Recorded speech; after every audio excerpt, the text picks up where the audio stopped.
Hamvention 2025. LCARA presents How to Start a Club YouTube Channel.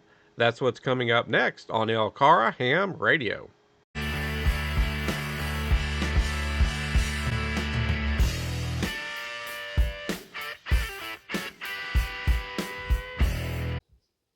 All righty. Little music to wake us up. That's right.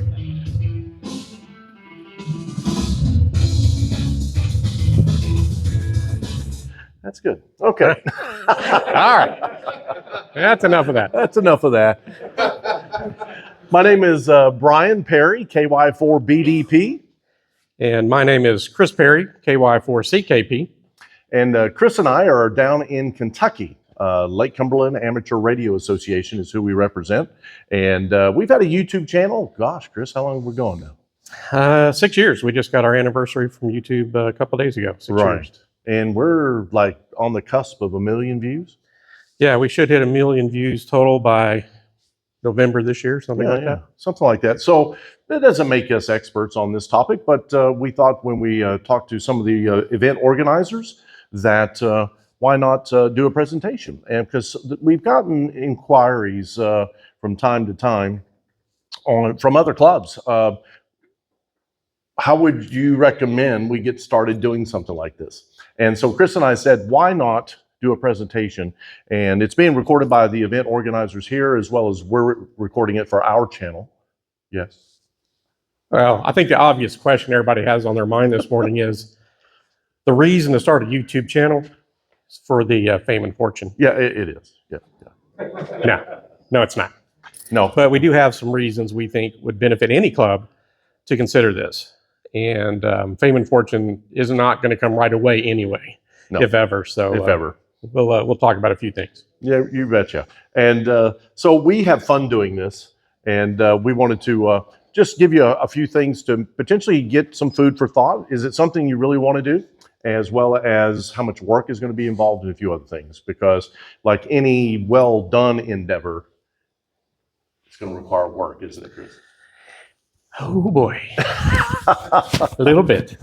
So let's talk about identifying some desire or need. And a lot of people think, oh man, I wish we had a YouTube channel like, these guys. Or, if you look at Josh over at, what is it, HAMRadio? Crash Course. How many subscribers does he have? He has all the subscribers. He's got a lot. And he does a phenomenal job. Does a great job. Having said that, Chris and I wanted 6 years ago to start a channel that was club oriented. We tried to highlight as much as possible many of the activities that we do as a club.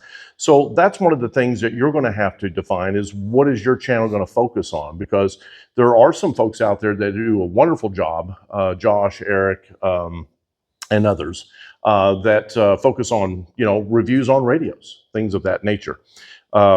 Less on clubs. So that's why we fit that niche. We wanted to focus on club activities, and we're going to talk about some of that today. Capture Elmer wisdom. Now, you might say, well, I am the Elmer of my club, and that'd be great. If you are that Elmer, you probably know some things that you might like to teach others about. In other cases, you know people in your club that are Elmers. Now, for Chris and I, we were new when we started 6 years ago. We had 2 or 3 Elmers, but specifically the president of the club, who had been in ham radio for 50 years or more. Actually more than I guess now, but he got started back in the 70s primarily. And we wanted to be able to just pick his brain, and we wanted to capture a lot of what he knew. And so if you go back and look at some of our early videos, you'll see that that's what we're doing, is capturing Elmer wisdom.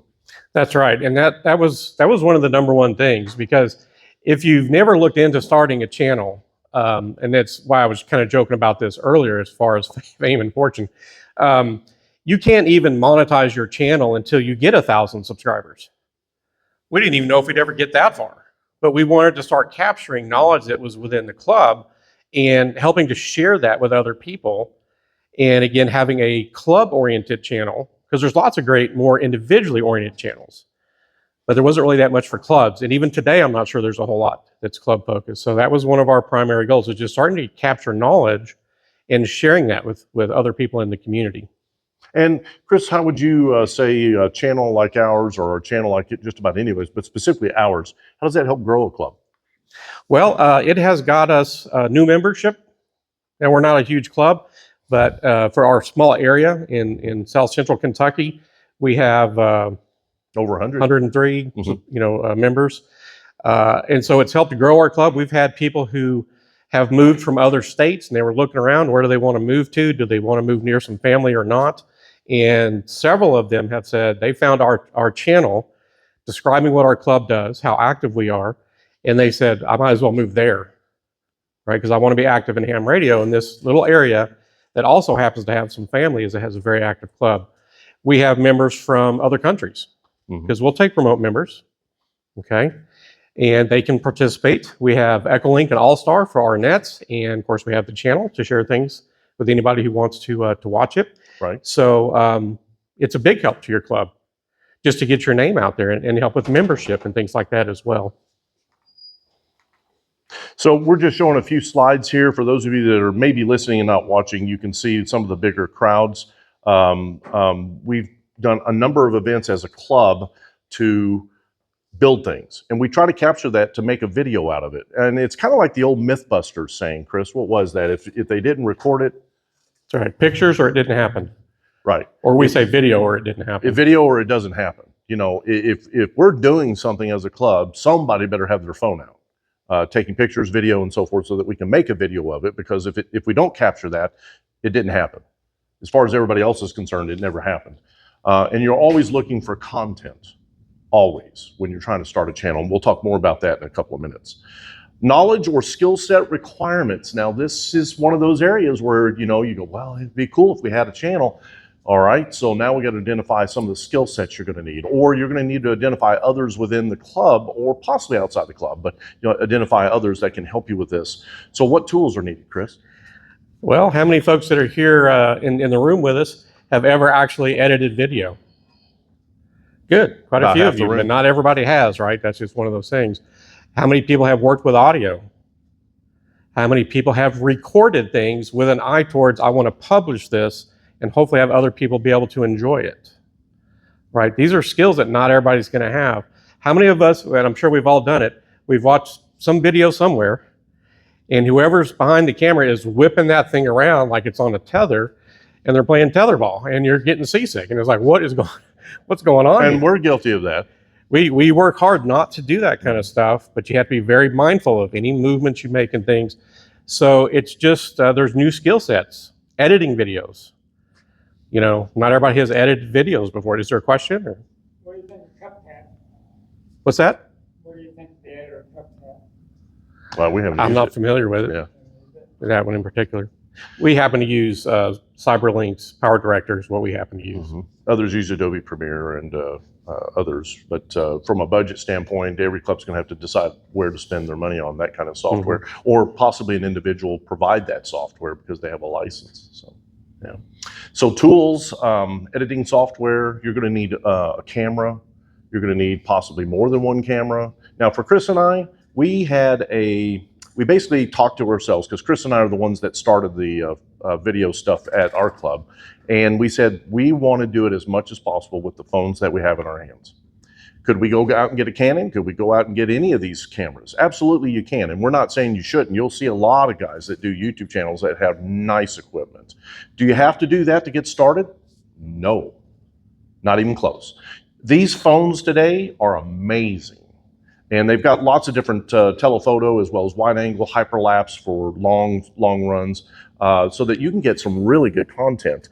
And with a nice tripod, a good sound system, and so forth, you're going to get good video. You don't have to spend a ton of money. And for many of us, not all, you already own such a device, or you have one that you can make use of that can take good video. So software and the tools, a computer, of course, to do the editing and so forth. And, do you have to have the latest computer, Chris? No, but it helps. It just depends on how much time it takes to render it and how long your videos are. What might be needed to be learned, as Chris was talking, and research available tools and their use. Take a look at what you already have and say, from an inventory standpoint, do I have any of the tools needed for shooting a short video? And don't start with these hour-long videos. Nobody wants to watch those. And you might say, well, Ryan, I watch hour-long videos all the time. You watch some content that way, but Chris and I have found, and you'll see with others that also have ham radio-based videos, we keep them anywhere from 10 to 20 minutes. That's about, and some are shorter than that. Pro tip, if you start a channel, if you already have a channel, and you look at your statistics, what you'll find is most videos are getting 3 to 5 minutes of actual view time. Mm-hmm. People are not afraid to hit that fast forward button or just terminate a video and move on. So you got to keep that in mind. Certain subjects can handle a long format video, but your average everyday stuff probably doesn't need to be that long. Which works in your favor, because from an editing standpoint, if you're keeping it somewhere between 7 and 10, 7 and 15 minutes, it's not as much work for you. All right. Consider time and labor. Whatever you think is the amount of time that you want to put into a video, how long is it really going to take? At least double your estimates. Triple might be better, but at least double your estimates. And part of that gets into the learning curve up front. Mm-hmm. Once you get comfortable with your tools, it still takes time and effort to put videos together. Right. So don't shortchange that, because if you want to start this and get into it and have it be something that is viable long term, you don't want to feel like you've got a second or third or fourth job just putting out videos for a hobby. Right. Right. That's the other thing. And Chris is, I like the way he put that. This isn't meant to be another job. You know, you want it to be a part of your hobby. And so the amount of time you put into it needs to be commensurate with, you know, how much enjoyment you get out of it. But at the same time, if you're putting out a video and you think, dang it, I mean, I don't know if I got time for this, you're probably trying to do too much with this. There's a good chance of that. Now, are there times where Chris and we do this as a tag team, so it's helpful because neither of us have to do everything. But there are times when Chris and I are working. You know, we teach, we are IT consultant trainers, and we teach, and we'll have a full week of work, and we got to put out a video. And for us, we're looking at trying to put out a video about every Friday. And we have some of our older videos that get recycled and come out on Tuesday. But the point is that we try to limit the amount of time it takes to put a video together to no more than a couple of hours, because we don't have a lot of extra time. Yeah, I watch a few channels on YouTube that put out videos 3 times a week. That's awesome. I enjoy it because I like their content. Mm-hmm. You try putting out 3 videos a week. Right. One can be tough enough. Okay. And again, we still work. We're not retired or anything. And a lot of people do too, right? So you have other commitments, family and stuff. So yeah, you have to consider that very carefully. Be realistic. We want to help our clubs, maybe, as we say, capture knowledge and maybe someday in the far distant future start earning a little bit of money. But you've got to start kind of slow and realize it takes time. And Chris and I, we were fortunate once again because we had a club and a president and a secretary of the club. They were older, but they were willing to give us just almost any of their time because they're retired. And Chris and I weren't retired, but on our weekends and sometimes even during the week when we didn't have training going on, we ensured that we were there saying, hey, Don, why don't we do this? Hey, Don, let's build an IMCOM trailer. Hey, Don, let's build an antenna. Hey, Don, we have 2 repeater locations that we can get content on. Let's upgrade this. Let's upgrade that. And so we were saying, hey, Don, a bunch because Don was our Elmer, and he it was amazing. He just let us shoot everything from a content standpoint. Don has a major problem. He doesn't say no. Right. Exactly right. But time, folks, this is going to take time. And you got to take a look at how much time do you have to give this. And I'll go back to something Chris said a second ago. Again, double your time. Whatever you think it's going to take, double it in your brain. And if it comes in less than that, then you feel good about that. But if you, in your brain, you're saying, well, I'm thinking an hour, so it's probably going to take 2 hours. Then account for that. But don't put yourself under a time crunch. Don't feel like you've got to put a video out. We put one out almost every week. Not everybody can do that. If you put one out every 2 weeks, maybe that's where you start. A 5-minute video every 2 weeks until, like Chris said, you get comfortable.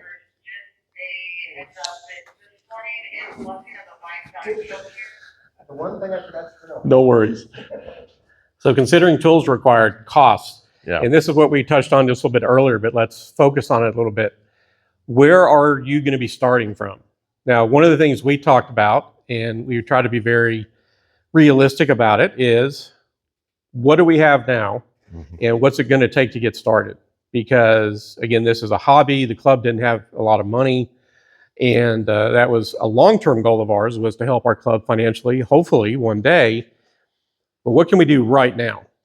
Well, we had decent phones. Mhm. Okay, we don't have to buy cameras and things right away. I already had a tripod or two. Mhm. We don't always use tripods, but if we ever felt like we had a situation where we needed them, we had them. We did have to get some software because we didn't have any editing software. So we looked around, and we, again, happened to go with Power Director. There's other choices out there. Part of it may depend on any experience you've already got or what platform. We happen to be PC folks. Microphones, we have microphones now, but we didn't have those for a long time because we didn't really need them. But as you go along, eventually you're like, well, some situations are tough audibly to record, and microphones can help with that. So eventually we got microphones, but not the most expensive mics out there. You know, a lot of us hams have a serious problem as well, and that is that we're gearheads. We like the bright, sparkly, shiny stuff, right? No doubt about it. But you got to rein yourself in a little bit, at least in the beginning, unless you've got deep pockets. But I bought kind of middle of the road microphones, but they're good, decent microphones. They were well rated, and they've done very well for us. Could I have spent 2 or 3 times the money? Sure. Just didn't need to, right? So you got to take that into account. What's it going to cost to get started? But hopefully you've got at least some things that you can start with for now, and then maybe upgrade later. Right. And probably the thing I would emphasize on that point is whatever tools you do have, get proficient at using them. Find out what your actual capabilities are with your phone, with your microphones. These have limitations. It could be distance limitations. It could be wind limitations as far as knocking down wind noise. Have to wear a dead cat or something like that on your microphone just to keep the wind down.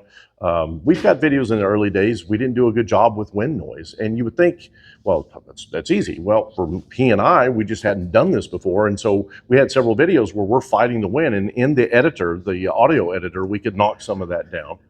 Wind or cicadas or crickets? Crickets or somebody has a radio in the background. Don's always playing a radio in his garage. And we always have to turn it down because we don't want a content match to take down the video because it's playing a country music song. Just stuff like that. And other times it's just people talking around you as noise, so to speak. Yeah, we try to be as unintrusive as possible while we're doing all this, because if we're working on something, that's the goal of that session, to build that antenna, to repair that item. If we've gone to one of our repeater sites, we want to capture content, but we don't want to get it in the way of getting actual work done that the club needs to get done. So we want people to be relaxed. And, you know, sometimes we're just talking and telling jokes and all that kind of stuff. So we may not use any audio from it. You know, we're not afraid to do that. It's nice when you can use the natural audio from something. It reduces your editing time, but we do a lot of dub overs, and that's just the way it is. That's just a choice we decided to make because we want to keep things comfortable for our members. And occasionally we have a member that says, I don't want to be on camera. So for our WITSEC members, we always blur their face or whatever. Right. Shoot them from behind, you know. And that's no big deal. That's okay too. Absolutely. And one last thing to put a finer point on this, more gear doesn't make you better. It just doesn't. You might say, oh, if I had this latest this, or I've got a friend, if I had the latest lens for his camera. Now, he knows a lot about photography, but at the same time, my dad was in photography. And Chris and I, our dad, he had lenses out the wazoo. And it's always you're chasing that new thing. You don't need to do that. You really don't. You need to get good at what you have, and then just as time allows, add maybe a better microphone or add maybe a better camera. But take your time. Chris and I have found that really nobody's judging us on the equipment that we use. Or if they do, we don't care that much. We don't care. That's right. We've got our own goals and stuff. And are there better production videos out there? Well, sure, Hollywood exists. I mean, ultimately. But you don't have to have beryllium copper golf clubs to try to play around golf, right? At least not in the beginning. So. Now, from a scheduling standpoint, it's harder than you think to produce one video a week. And Chris and I know this from 6 years of doing this. when we were traveling a lot before COVID, you'll notice a lot of our videos are he and I on the road, because we're trying to get content where we take our radios with us on the road, and then we try to make contents while we're on the road, or contacts on the road. Now, after COVID, hardly any travel, not none, but not very much. And so the content became much more, what are we doing as a club? And so it just naturally went in that direction. And thankfully our club likes to do a lot of things, so we can capture that content. But get several videos, get a lot of content added up, right, Chris? Yeah, and that's, to be honest, that's something we still struggle with. Is having more than one video already ready to go. Now, in 6 years, we can count on one, maybe two hands, how many weeks we've missed not getting a video out. And that's with us working and traveling and stuff this whole time. But it's hard. You know, my wife, kids around, I don't watch a lot of sports on TV. I never have. I always liked playing sports growing up, but I just never got into watching them that much. So she's not a football wife. She's a ham radio wife. She's a YouTube star wife. So she jokes about that. So try to have several videos. Take a look at a project that you're doing as a club maybe, or take a look at a project that you're doing on your own, and then break it up and say, I can do 2 or 3 10-minute segments of this project. And that allows you to have more content over time. Some content's better if you just do it in one video, because it's not very much. And Chris and I have stretched out a couple of things that we go, we don't have a lot this week. So we took something probably was just one video and tried to make 2 videos out of it. But by and large, some of the projects that we've taken on over the years require more than one video. And if you go look at our channel and just look at how we prepare for the Macquarie Gravel Rally and how we put the crossband repeaters to work, that took weeks. The abandoned repeater site that we did from 3 or 4 years ago, that took weeks, because we were trying to take a repeater site that had gone out of use and get it back on the air. But look for those kinds of opportunities. But stack videos if you can. Try to have more than one video already done, so that when you need a week off, you can take that week off and it's not going to impact your schedule. Yeah, because remember, that 5-minute video you're going to whip together for your next release? Nah. Something's going to come up and it's going to take an hour, 2 hours, 3 hours. When you get the 5-minute videos, relish those days. Create goals from your channel. Be realistic. Be realistic about the goals of your channel. Don't take an LCARA channel like ours and go, I want to be like that. Well, how long is it taking us to get there, Chris? 6 years. 6 years. Okay. We didn't get to 1 million views in overnight. It took us a while. You're going to grow over time, and you need to have realistic goals. Is ham radio that popular out there in the general public? What's the question we always joke about that other people, the muggles of the world, say? Oh, ham radio, is that still a thing? Right? That's CV, right? Right, exactly right. Your audience is small. So don't expect that be 100,000 subscriber right away. You might be over time. There's no reason why you can't be, depending on how entertaining you are and some other things. But be realistic, about how many subs you think you're going to get after a year. We've watched some people start channels and they don't do any work now. They don't do anything with their channel. Why? They had unrealistic expectations of what they were going to do on YouTube. Because they watch so many big channels, they go, well, I can do that. Well, you can do a fraction of that because your audience is smaller. Yeah, and something you'll notice if you watch our videos, if you have been aware of our channel, our primary goal is not growing the channel. This isn't our new work that we're doing. This is not how we're going to retire, right? In fact, we don't make any money. In 6 years, we've never made a dime off of the YouTube channel. It has all gone to our club because that was the original goal. Right. Maybe someday it'll generate some income for the club, and it does a little bit. It's not a bunch, but it's always gone directly to the club because our club has expenses every month. I'm sure your clubs do too. Mm-hmm. We have electricity at 2 different sites and all kinds of stuff that we have to try to pay for. But you just have to take it into consideration. But we don't do things like, and I've actually seen people making fun of this now because it's become such a thing. Right. You can always tell when people are really hyper focused on what does YouTube suggest you do to help get viewers and subs for your channel. Oh, you've got to have that funny thumbnail with the look, right? You've got to have you see it everywhere.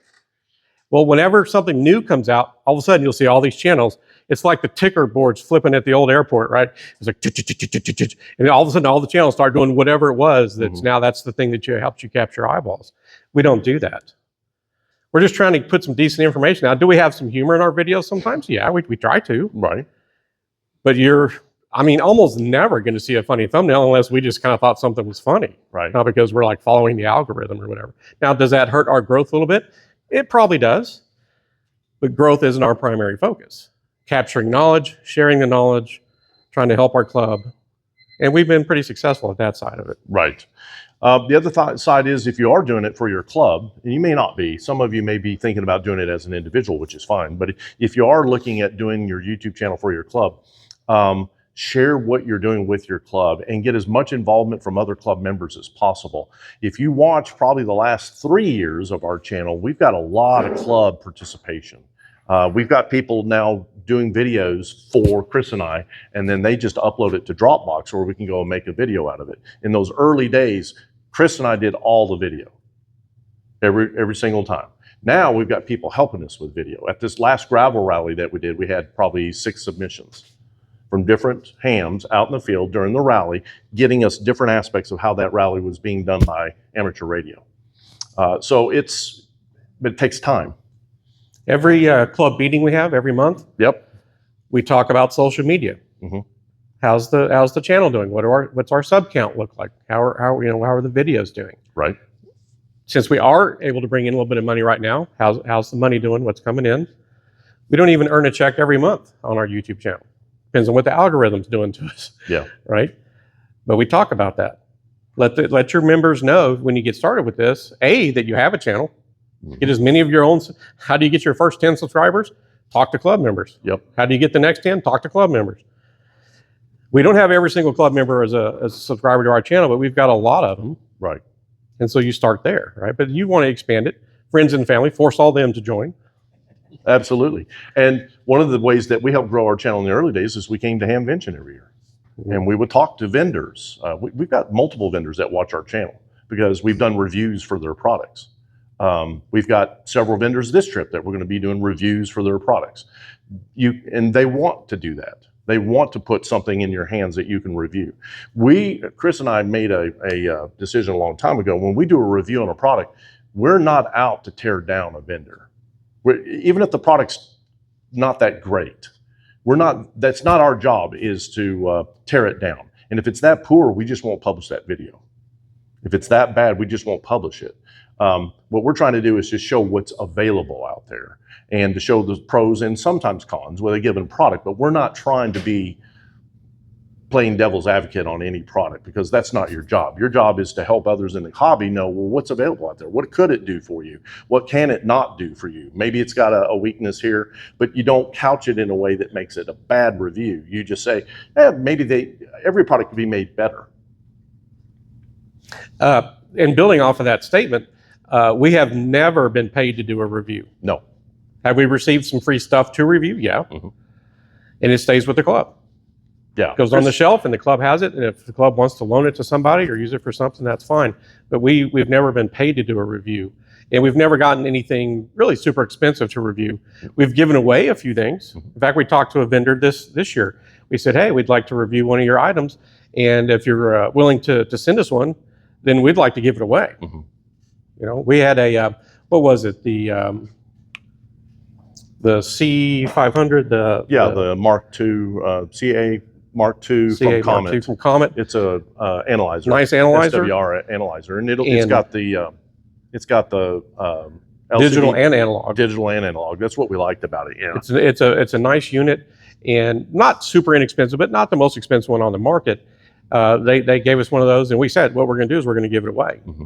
We built this custom box for it in LCARA blue, and put a custom nameplate on it, and put a nice little kit together for the winner. And I think that was our 5,000 subscriber giveaway. So a lot of times we'll do that if we get something for free. Right. Be realistic about the goals of your channel, and don't be overly, in 1 year I should be 1,000 subscribers. Try not to get in that mindset. Chris and I, the subscribers come. The subscribers will come. Okay, just keep putting content out there as much as possible. Share the workload. Now, I just alluded to this a second ago. When Chris and I got started, the club was beginning to build back up. So we didn't have a lot of help. So Chris and I did all the videos. We still do all the editing for the most part. And we shoot a lot of the video, but we don't shoot all of it. Is you can train other members in your club, if possible, to get video. When you're at an event, say, hey, did you bring, do you mind getting a couple of minutes of video? You don't need a lot of video, because if you're keeping your videos between 5 and 15 minutes long, you just need 2 or 3 people to get 2 or 3 minutes here and there. If you're the one that's going to be getting most of the video, then get as much as you think you need for the topic that you're trying to cover. But try to get multiple people trained to get content for you, even if you're the one putting it together or editing it. And if you can, train people how to edit videos too. Yeah, we'll talk more about that in just a minute. We also have a central repository for uploading videos. You're going to need that, whether it's Google Drive, Dropbox, or an equivalent of one of those. Try to have a cloud-based method for uploading content. And encourage club members to document their own projects. That's one of the things that even today, we try to get our LCARA members to actually film what it is they're working on. We get so frustrated when one of our members, whenever we're together, and they say, oh yeah, I was doing this really cool thing. And we're like, did you record it? No. And that takes time too. Get your members just set up a camera on a tripod, set up your phone on a tripod, set up your phone on the table, set up your phone, and just video whatever it is that you're working on. And then Chris and I, in our case, we'll take that and turn it into something. But you got to train your folks to want to do that in one part. And the other part is it takes some of the workload off of you. You don't have to come up with all of the content. All right. I like this slide. Folks, I've been on the internet for a long time. I got on the internet 94, maybe, early days. Yeah. This is an old saying. I'm sure a lot of you have heard it. It's funny how few people listen to this statement. Do not feed the trolls, people. No matter what you put out in the world, if it's public at all, you are going to get some negative feedback on it. And some of it is going to be warranted, for sure. But there are people out there that simply want to post negative things and provocative things. Don't worry about it, okay? If you ignore them, most of them go away. Right. And if they're not going away, then you can block them. I don't know that we've hardly ever had to block anybody. Just once or twice, yeah. Right, but just don't worry about it, because whether the criticism is actually relevant or not, they're just going to make it. If it is relevant, take it to heart, but don't worry about it, folks. Yeah. Interact with the people who are enjoying your channel and interested in your channel, but don't feed the trolls. Yeah, and I'll take it just a little bit further. We've got negative comments from time to time because we weren't wearing hard hats around the repeater site and we were doing antenna work. That's a valid concern. We should have been wearing hard hats. So what do we do now? Most of the time we wear hard hats around the repeater site. Club bought a whole bunch of rated hard hats. Yeah, we actually bought hard hats. Having said that, then you'll have people saying, well, you should have done this. You should have done this. You should have done this. You should have used this coax. You should have used this connector. You should have used this power supply. That is going to come with the territory. Some of you are Elmers, so you know better. Some of you are not Elmers. Take a look at the feedback, but divorce your emotion from it and say, do they have a point or not? If they do, maybe you incorporate that in the next project. If they don't, ignore it. All YouTube cares about is you had feedback. Somebody took the time to write you something. Doesn't matter if it's negative or positive from YouTube's point of view. It helps the algorithm if they just say something. Yeah. Thumbs ups, thumbs downs. Doesn't matter. Write something. Any interaction with your channel helps. That's why you see so many channels say, hey, and hit that subscribe button, or hey, hit that thumbs up if you like the video. That's an interaction, and it helps pump up your channel.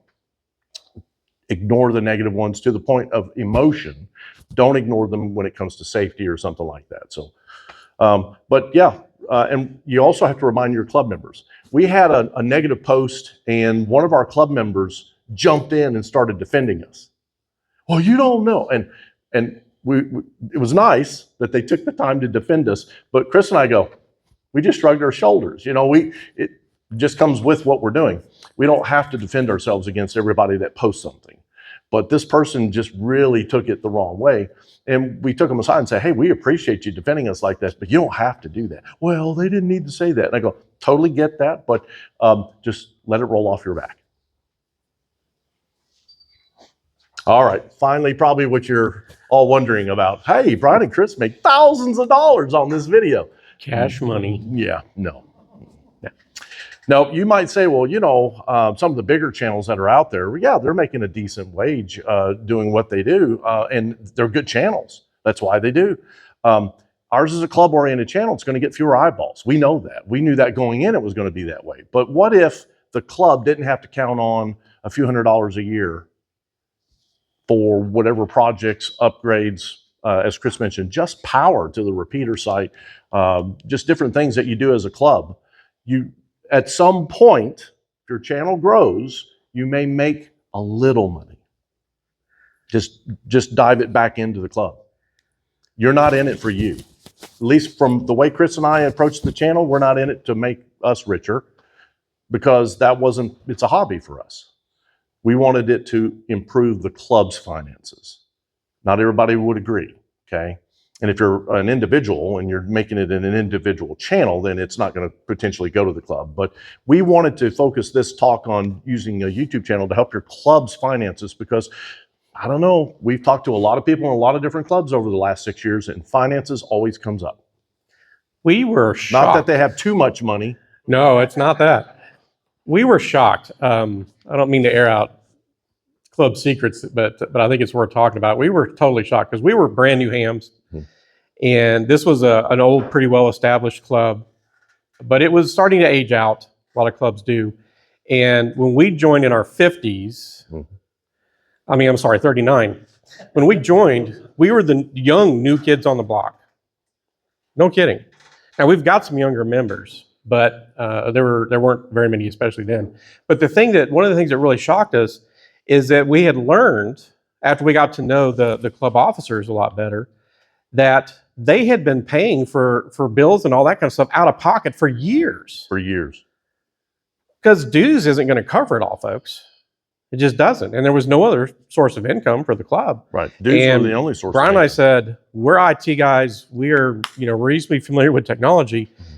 Let's start looking for other ways to bring some money into this club so that they don't have to keep paying out of pocket. That was our first primary monetary goal. Let's try to get to where they don't have to pay out of pocket. They're both retired. Okay. So that was part of our impetus. And Amazon Smile that we participated in for many years until they shut it down, that earned a little bit of money, a little bit on Patreon, a little bit from YouTube. Now they don't really have to pay out of pocket anymore. And they were generous and willing to do it. But we said, man, they just shouldn't have to do that. Club had 100 members and they're paying for stuff out of pocket. Okay, so that was one of our first goals. Let's just start to cover at least some of the bills, if not all the bills. But remember, you're probably looking at a year before you'll start seeing any money. Or two. You've got to want to do this. Okay, you've got to want to help out your club. And if you're not willing to do that, that's fine. Nobody's going to judge you, okay? But you've got to want to do it and then put in the time so that when it does start making a little bit of money, then the club can benefit from that. And don't look at this as, your way to lord it over anybody else just because you're helping the club make some money. Chris and I, we do this because we want to, not because we want to be better than anybody else. It's about what can you do as a team member in the club to help the club. And too many clubs are on shaky finances, but somebody's got real talent. They could start a channel, and in a year or two, you could start making some money. And then all of a sudden, the club's not having to ask for handouts all the time. Don't look at this as a money thing. The money will come if you keep the effort in it, but let the club benefit from it. All right, this is a hard topic too. Get me off this crazy thing. All right, how many of us remember these cartoons? Well, we got a few. All right, we got a few. Chris and I have been doing these videos and on the LCARA YouTube channel for 6 years. At some point, we don't know when it is. We enjoy what we do, but we're going to age out and somebody else needs to pick up the ball. If you can, just like everything else you do in amateur radio, or hopefully some of you are, you're mentoring others. How do you edit a video? How do you take the content that's uploaded and make that into a video? What do you emphasize? What do you de-emphasize? How do you cut out stuff you don't want in there? Somebody needs to be able to take over, because what you don't want to have happen is you put in 3 years of exhaustive but happy time into building out the channel for the club, and then you have a health problem. You move. You're no longer affiliated with that club. Whatever it might be, somebody else in the club needs to take over. It's just like, well, how many of you have a web page for your club? And somebody started a web page and then there was nobody to come behind that person, and that web page didn't get updated. That happened to a bunch of clubs over the years. No different with YouTube. You start a YouTube channel, you've also got to look at how do you transition it to the next person. Anything to add? Yeah, just we talked about skills and things earlier. Train as many people as you can. It's like the time and effort slide. When you think you have enough, double it. Mm-hmm. You can't have too many people who know how to edit videos. You may not need them all the time, but you need extras. It's like everything else. Exactly. Folks, we want to thank you for coming out. I know it was on a Sunday, and some of you could have done something else, but you came here today, and we want to thank you for doing that. And if you've got any questions after the presentation today, please ask. We have to exit stage right here in just about 5 minutes or so we don't have a lot of time for questions. But thank you for coming out. Hit this QR code, subscribe to our YouTube channel, if for no other reason, so you can see how not to do things. It's all right. We can work as a positive or a negative. We're not proud. Thank you all so much.